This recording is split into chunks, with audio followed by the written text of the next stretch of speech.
Naomi, welcome. It's our first webinar of the new year. My name is Steve Davis. I'm past president of the PPMA. I'm currently doing the treasurer and secretary role for the PPMA, so part of the PPMA board. It's my pleasure to welcome Sarah Restall, who's the director of client and people services at Wellbeing with Cari. I'll let Sarah introduce herself much better than I can, but she's kind of going to talk to us about well-being, and obviously well-being is a subject matter that a lot of us pushed and it came higher up the agenda in HR in the last few years because of the pandemic and a lot of work that was done during the pandemic by our organisations to improve employee well-being and engagement over the last couple of years. So it's still an important subject matter, but yeah, I won't waste any more of Sarah's time, and I'll let her introduce herself and talk about the subject matter that we're here to listen to. Thank you so much, Steve. Hi, everybody. So I'm Sarah.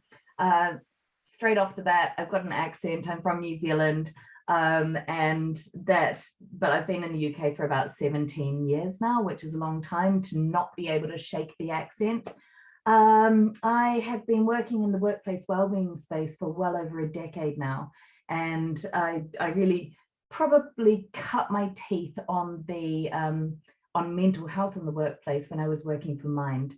So I worked for Mind for 4 years, and I was a program manager on the Time to Change campaign, which was a campaign to really challenge the stigma attached to speaking openly about mental health. And this campaign, it was split into 3 areas, one of them being looking at the stigma attached to mental health in schools and education, another one being looking at helping communities to talk about it a bit more. And then there was the employers part, working with employers to get them to support talking openly about mental health in the workplace. And it was that part of the program that I was the program manager on at Mind, on the workplace wellbeing team. So that was a really long time ago.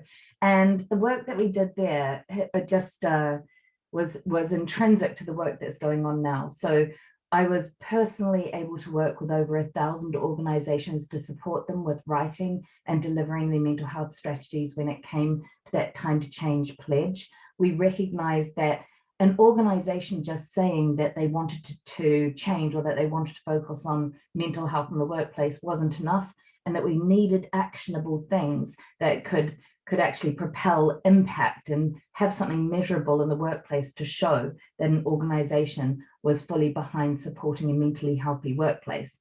And the work that we did with our employers through the Time to Change pledge and the action plans directly ended up feeding into the Stevenson Pharma report, which I'm sure none of you are a stranger to, that Deloitte delivers, Thriving at Work.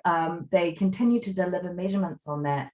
And the reason why I mention this report is because it plays such a vital role in the roles of everybody in HR, D&I, learning and development, OC health, whoever in your organization is responsible for delivering on a mental health in the workplace strategy or on the wellbeing strategy should be leaning back into this report, because it gives you valuable data to prove to your senior leadership team as to why you might need to focus on it or add money to it or fund it or have somebody responsible for this as a part of it.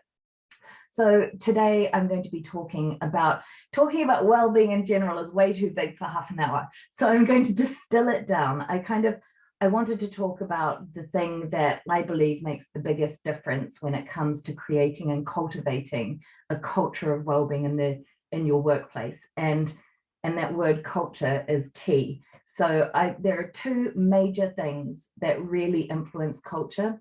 One of those things is senior leadership buy-in, which I'm not going to delve into today, but I would say that without senior leadership buy-in, it's really, really difficult to set a culture that promotes well-being, that promotes talking about and identifying presenteeism, and that promotes a culture of fixing a problem before it occurs. So senior leadership buy-in. And then the other side of the workplace culture piece is definitely Wellbeing Champions, which is what I'm going to talk about today. So before I kind of launch into that, I kind of just wanted to say a little piece on the privilege of being able to work in wellbeing and workplace wellbeing, and the privilege of being able to do this job, because I recognize in myself that being able to do a role that really fulfills my values and where I'm driven value-wise is incredibly rewarding. And I wanted to also throw it out there that everybody that's given up half an hour of their time on a Friday to come to a talk about this, you are doing a values-driven role. And sometimes that values-driven role is not, you're not getting enough money for it. You're working too hard for it. You feel stuck between a rock and a hard place. Where are you delivering to support your organization, or are you delivering to support your people? There's a lot going on in the world of HR and wellbeing at work. And I just wanted to recognize that you being here today shows that you are values driven.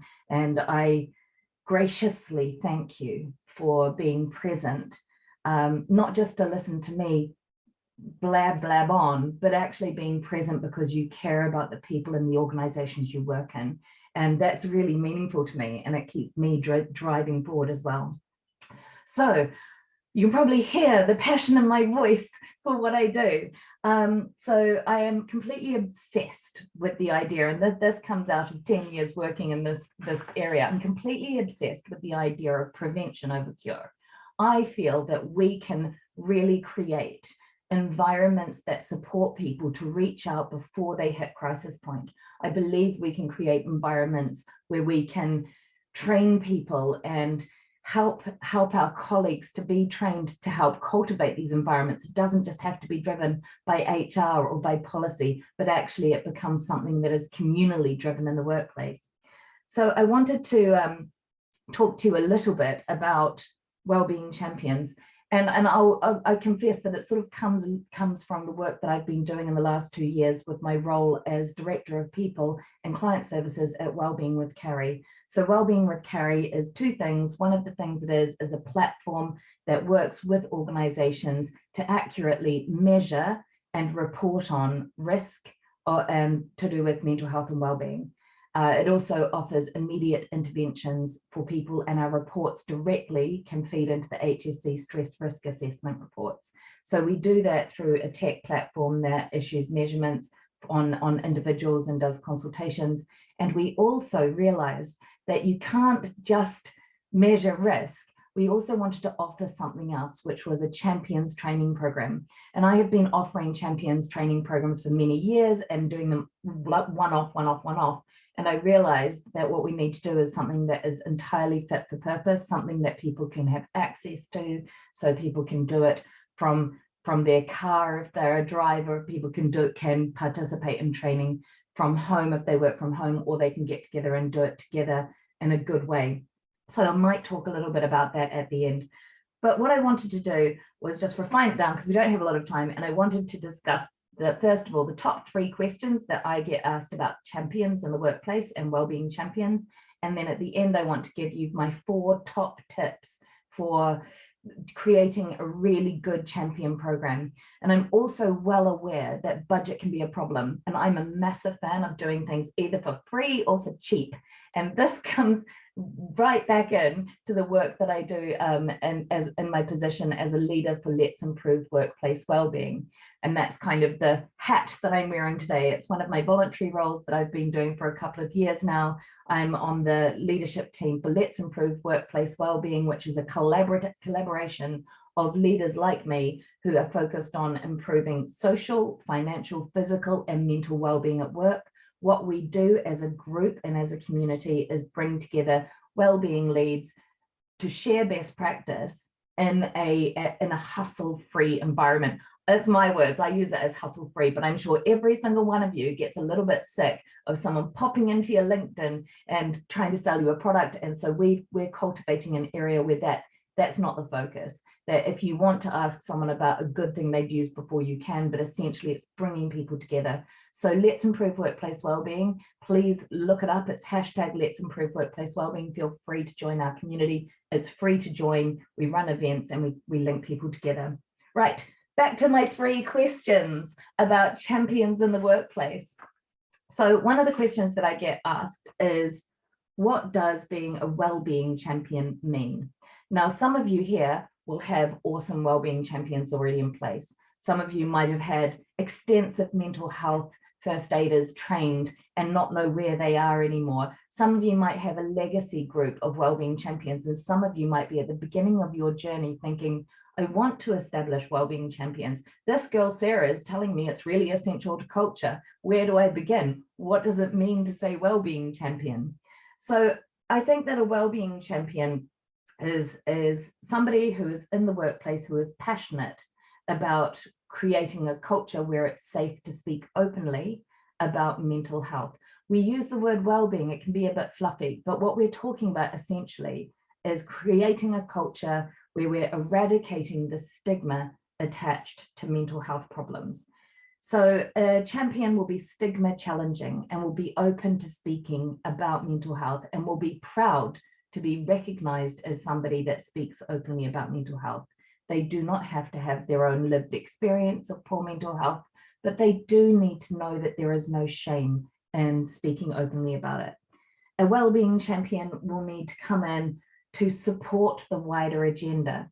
And I say this because it's absolutely essential that there is somebody who's the boss of the wellbeing agenda. That's you, that's people in HR, that's people in L&D, that's whoever is wearing the crown of supporting that wellbeing agenda and writing it out. A champion will support that. A champion will also become an expert in signposting. And I cannot stress this enough.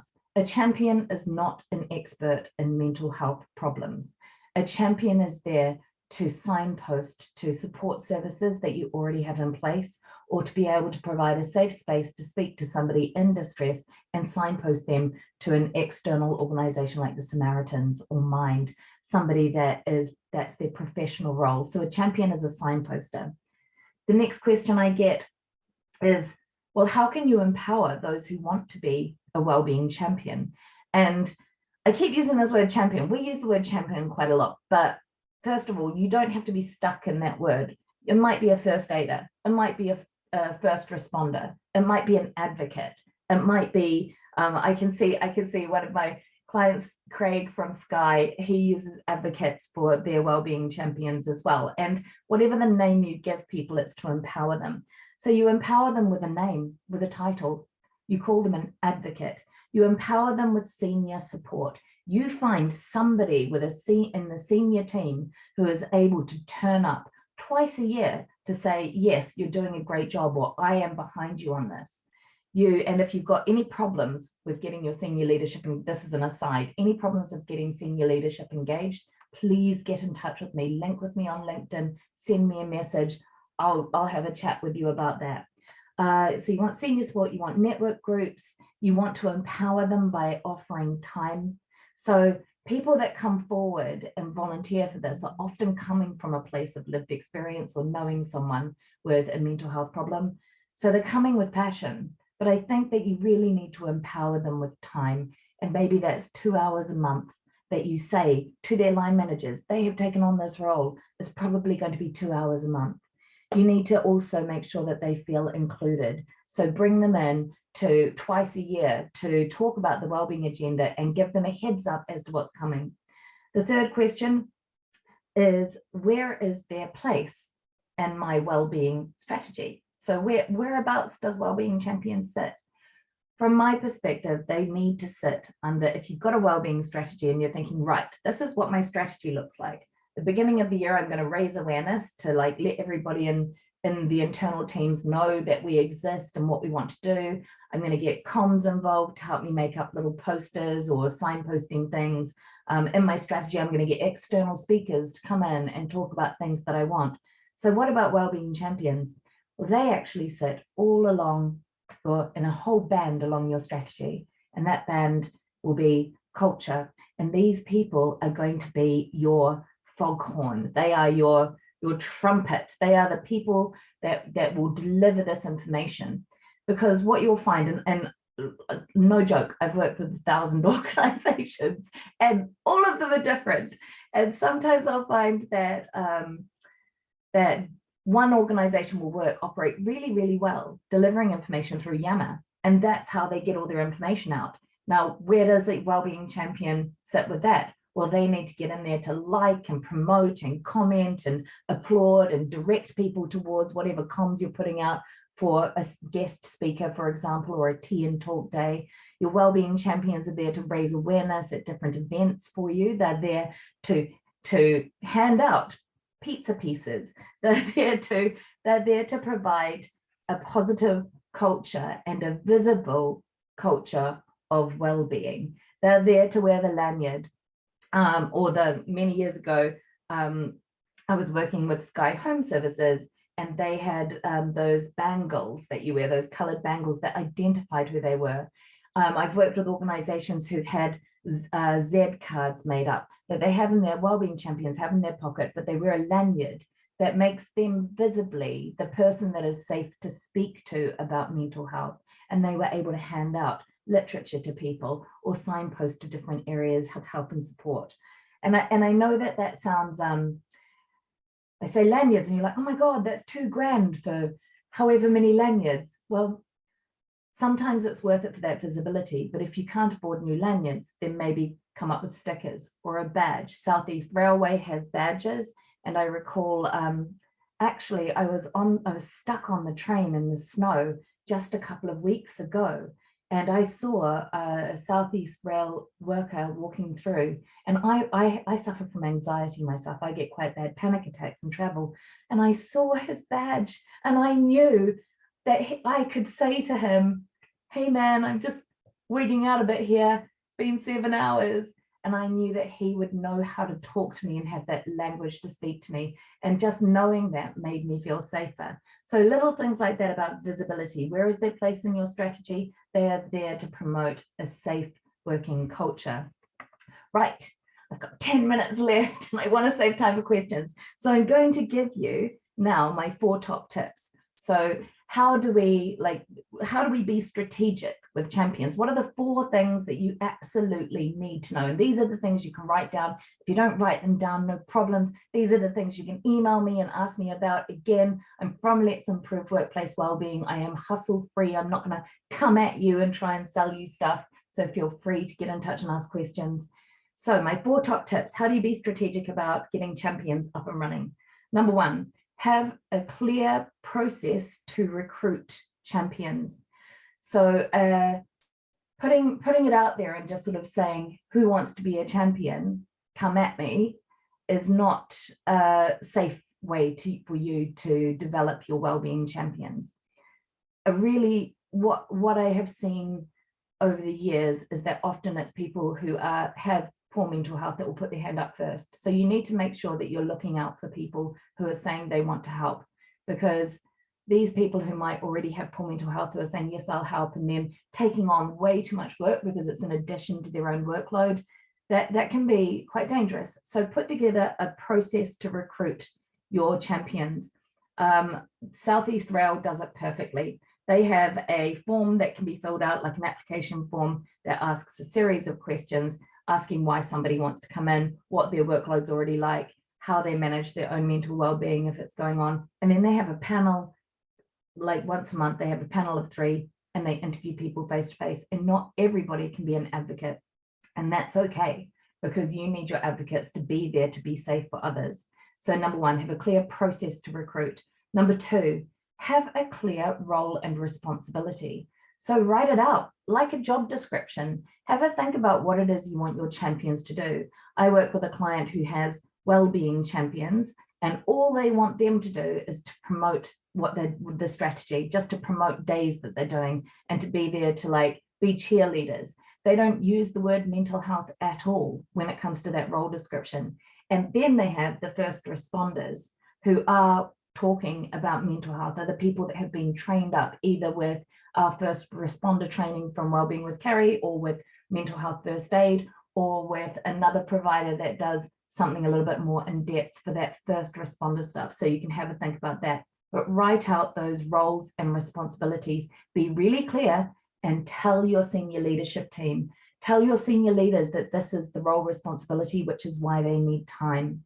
Number 3, have training, and just as important, maybe more important, have ongoing checks. So if somebody gets trained in being a wellbeing champion, being a first responder, being mental health first aider, that's actually quite a lot to take on board, and you can lose information. So maybe every 6 months, pull together a group where people can reflect and revise on the learnings that they had to refresh themselves. Pull together a network group to do that. And my fourth top tip, I mean, I'm a massive data nerd. Like, I'm so nerdy. I think that if you don't have data, your strategy is just guesswork. So measure it from the beginning. Find a way. If you don't have money to pull in a measurement to an external measuring force, use SurveyMonkey. Survey all of your employees across the board, first of all, with 3 questions. Get involved with the engagement survey that your organization runs. And if they don't run one, ask me. We run them, but I can also signpost you to other organizations that I believe are really good. But measure everything. You want to be able to, essentially, with your wellbeing champions, measure interactions in the very least, so that doesn't go against GDPR.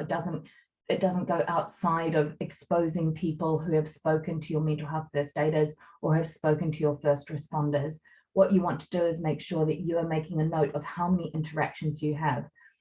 Lee Walcott Ellis, who is the head of wellbeing for Southeast Railway, has the best, most incredible data capture system that I have seen. And he can translate his interventions into money. So last year, he saved Southeast Railway over £1 million just because of the interventions that his advocates had with people in distress. So find a way to measure it, because once you are able to prove your return on investment and prove that your Wellbeing Champions program is running, you're going to get more backing, you're going to have a bit more breathing space, and hopefully you'll be able to fulfill your role even more. Right, 5 minutes for questions. Sorry, Steve, I dashed through that. There's so much information, and I just really encourage getting in touch with us through Let's Improve Workplace Wellbeing, or get in touch with me directly if you want to chat, or I can signpost you to other people that I know do fabulous programs. But yeah, sorry. Any questions, anybody? That's good. Yeah, so open up for questions. I mean, the first one for me was just the, I suppose you mentioned about training and that, and whether there was, I wasn't sure if you, whether you had any particular recommended courses that you think a wellbeing champion would be good to, because obviously doing that signposting, well, it's quite important they understand some of the issues they might be tackling in terms of helping somebody through a difficult time, and just understanding where they might be able to signpost somebody. It's important to give the right kind of training. I think it's vital to give the right training, and it's vital to use the right language. So I was just going on about how I'm hustle free, but I'm going to tell you about Wellbeing with Cari champion courses, because we have designed them with, basically, I was getting frustrated that the courses are not fit for purpose, that having a course that only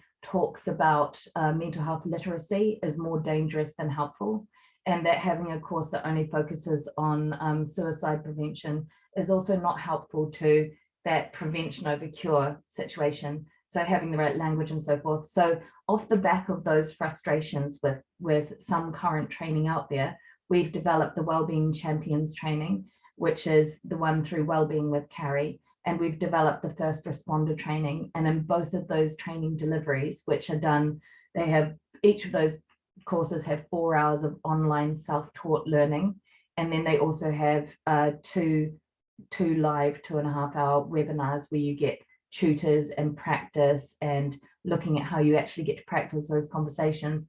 Those are about signposting, those are about language, those are about boundaries, those courses are about forming a network group, and those courses are about asking guardian questions and knowing what to say if someone tells you that they are going to hurt themselves.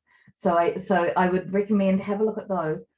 If one of the things that I do know about Wellbeing with Cari, which is that if you're finding it, or about me, like I said, I like to do things cheap or free. If you find that you don't have the budget for this, talk to me. I can either help you come up with a really good business case to ask for budget, and do it even if you don't want to go with us. I'm still a good piece of resource for you to use. But the other side of things is that I can signpost to some free course training. Now, it might not do what you want it to do because it's free, because providers can't just come in and do all of this for free. So often the freer, cheaper options aren't going to give you exactly what they want, but they might give you a head start. So just who do I know that does the free ones? Have a look at some of the resources from Time to Change, because on the Time to Change website, Runa Udden, who was on my team with the workplace wellbeing team, she put together some incredible champion resources that should still be on the Time to Change website. Google Time to Change Workplace Champions. There are so many free resources that you can use on there that are just beautiful, that worked. It was the first time I've ever seen a complex peer support system work. And yeah, when the funding finally had to run out for Time to Change, I was like, oh, a bit devastated for that kind of free resource and piece of information. The Mental Health at Work website for the UK is a really good place. It's like a directory of resources as well. But again, don't be afraid to get in touch with us at Let's Improve Workplace Wellbeing. Knows, myself, Brian, we are always available to have a chat with people. And I hope that helps a little bit. Okay, no, that's good. So we've got a question from, Carola's got her hand up. So over to you, Carola. Yes, thank you. Thank you, Sarah. Really love your energy about this topic and about everything you're talking about. I know it's 12:28. Just one quick question about your very last point about how to measure success to ensure that we get the funding for those very, very important topics. If you could elaborate just ever so slightly on that one, please, it would really help me. Thank you. Absolutely. And this actually goes for anything that you need money for, because it's hard to get money for something. First of all, you've got to figure out what's most important to whoever's going to sign that piece of paper. So some senior leaders are driven by return on investment, by money, by saying, well,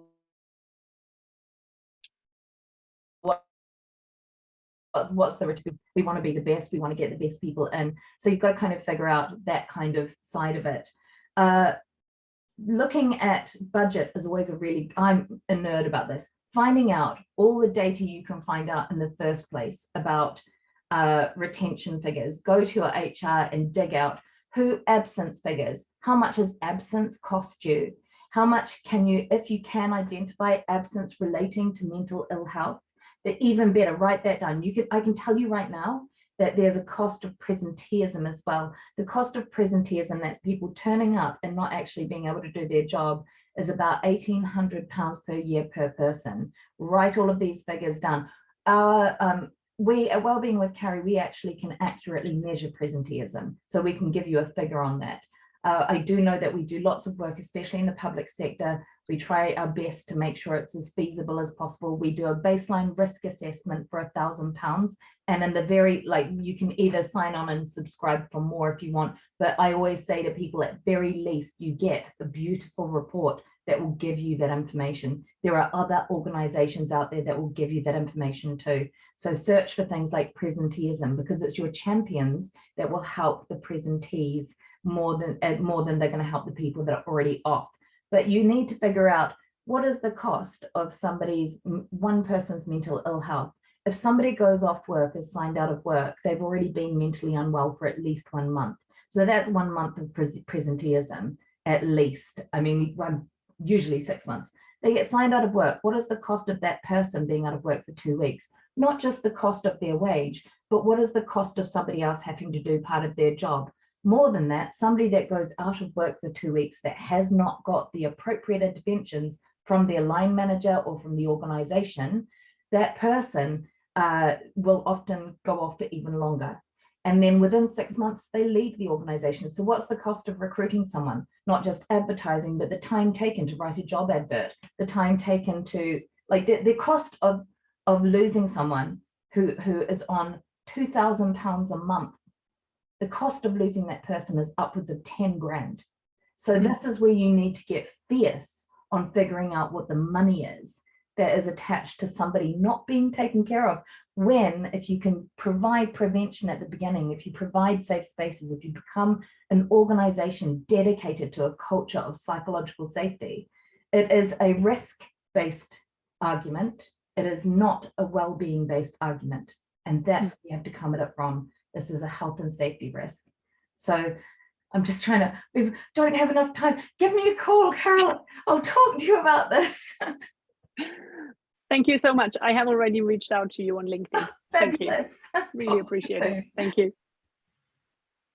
Right, thank you. I don't see any other questions in the chat. So thank you for our opening webinar, Sarah. Some really good tips and help there in terms of sort of supporting or starting off wellbeing champions. Yeah, love the enthusiasm, love the artwork as well in the background. It's available for sale. That I will hustle for. So yeah, thank you for a really good session. And obviously we record our session, so people that haven't maybe caught all of it or just tuning in late, and we do share obviously the links with a wider network, so there's an opportunity for people to sort of just look at what it is that you've said at a later date. So thank you very much, and well done and best wishes. Thanks so much, Steve. Bye, everybody. Have a beautiful day.